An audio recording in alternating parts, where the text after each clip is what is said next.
Here's check on stories we're following for you today on Robert Hood Radio. Pat Pagano's Tri-State forecast, a hazy and humid day today. Possibly an early or late day thunderstorm, about 90.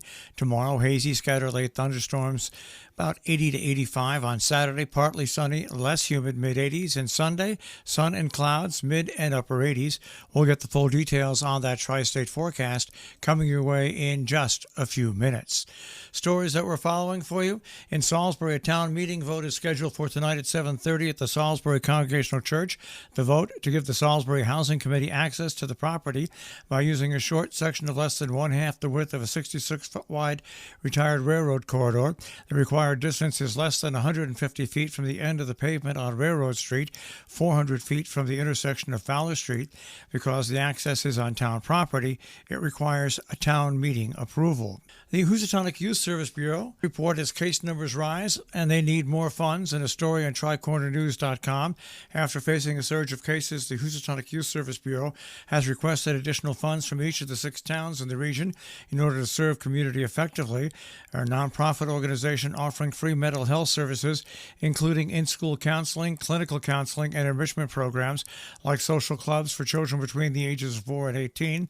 During the hardest days of the pandemic, they were forced to suspend its enrichment programs as well as resorting to video counseling.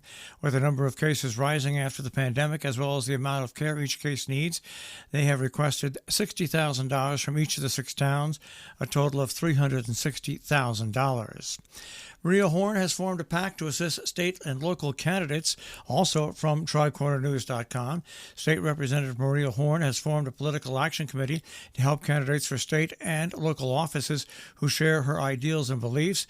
MPAC, the M stands for Maria, is separate from Horn's re-election campaign. In her announcement, Horn wrote about the alarm at the recent decisions of a, quote, reactionary Supreme Court, end quote. In a phone interview with the Lakeville Journal, she reiterated that MPAC is for supporting like-minded candidates. Asked if it was unusual for a member of the legislature to form a PAC, Horn said no.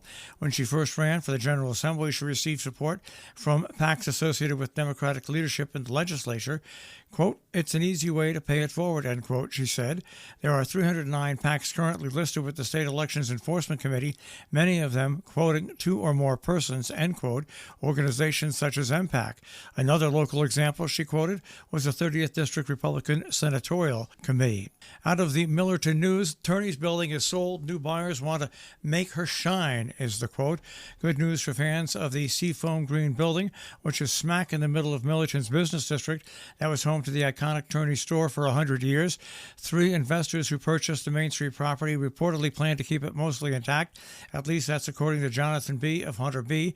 The antique shop at 21 Main Street, steps from where Turney's store had operated at 42 Main Street, selling everything from fishing tackle to hunting gear to penny candy to newspapers to wool suits to cozy socks to ice cream sodas. One of the recent investors talked at the Millerton Business Alliance on July 24th.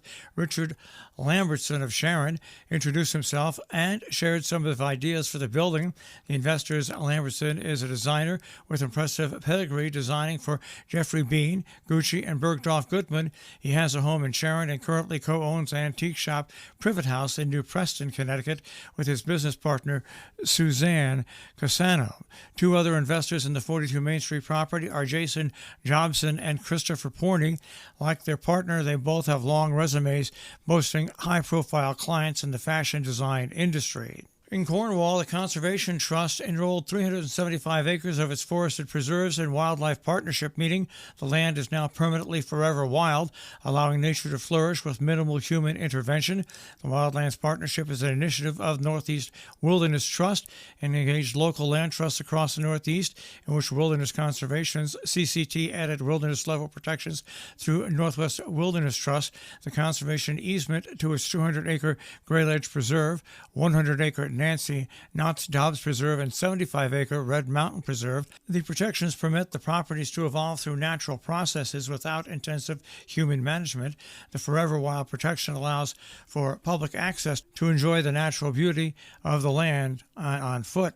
There's a guided walk through Lakeville that will be run by historian Lou Bucheri and tell stories about places from Porter Street to the Furnace neighborhood, sponsored by the Salisbury Association Historical Society. That event is scheduled for Saturday, July 30th at 10 a.m.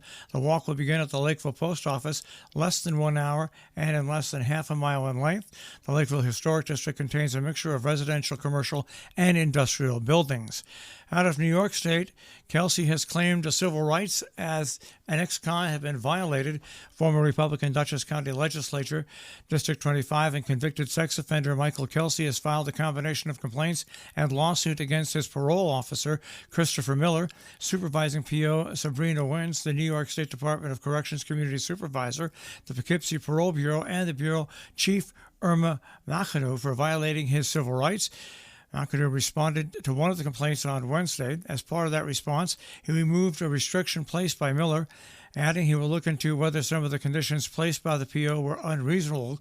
Kelsey was convicted in 2014 and was released on May 5th of this year after serving 6 years at the Hudson Correctional Facility. Taking a look at some events going on in and around our tri-state region.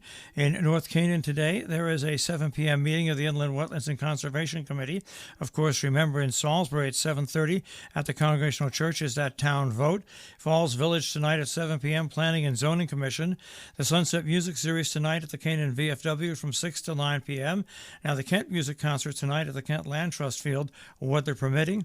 Coming up on Saturday, the Legion Post in Millerton has hamburgers, hot dogs, and macaroni salad for sale beginning at 1 p.m. Horseshoes and cornhole will be available, as well as beer and soda. And the 15th annual traditional New England clam bake put on by the Jane Lloyd Fund as a major fundraiser will be Saturday from 2 till 8 p.m. at Satre Hill. $70 per person if there's still tickets left for the clam bake. If there's not, you can still go, and you can have hamburgers, hot dogs, and also there's plenty of liquid refreshments as well, and music. The Bushnell Sage Library on Main Street in Sheffield is featuring the art display entitled The Painting Sisters that runs through July 31st. You can view the exhibit Tuesdays and Wednesdays from 10 till 5, Thursdays and Fridays until 7 p.m., with weekend showings Saturdays from 10 till 2, and on Sundays from 2 until 5 p.m. Our business brief is underwritten by Morgans at the Interlaken, interlakenin.com. You'll also find them on Facebook and Instagram. They feature a daily menu, also a tapas menu, and nightly dinner specials, interlakenin.com. And Salisbury Bank, salisburybank.com. Dow Jones Industrial Average stands at 32,197.59. The NASDAQ at 12,032.42. And the S&P 500 at 4,023.61. We'll take a look at the tri-state forecast. That'll come your way in just a few moments.